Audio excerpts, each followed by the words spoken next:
What's going on, guys? This your boy Raj, and I'm coming back at y'all with a new video. We're gonna do a quick little review of the neem tree. All right, we're not gonna waste no time. Let's go ahead and dig right into it. Now, this neem tree, I think I purchased this for Facebook about, I want to say like a year ago or something like that. That is about the same time I put this tree in the ground, and I put it in my mom's backyard. So you got to make sure you thank your mamas. All right. Now, here's the thing: you need space with this tree.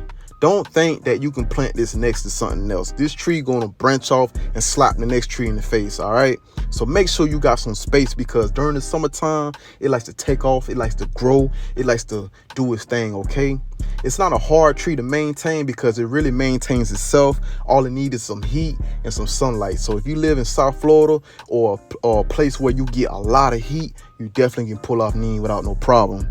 Here's another thing: I don't know if you've noticed, but look at the leaves. The leaves have no damage, no disease, no none of that.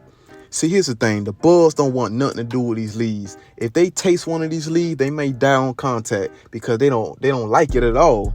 And you can make oils, you can make soapy sprays and stuff like that for your plants, and make sure your plants are thriving without bugs. Okay, so another thing too, you actually can make teas and whatnot with the leaves. So this is really good for your gut system and your skin, your hair, all that good stuff. All right, I'm not gonna speak too much on that, but just make sure you got space for this tree, and make sure you put it in a place where it gets full sunlight. All right, so that's my review of the neem tree. I love this tree, and it's a good tree to have.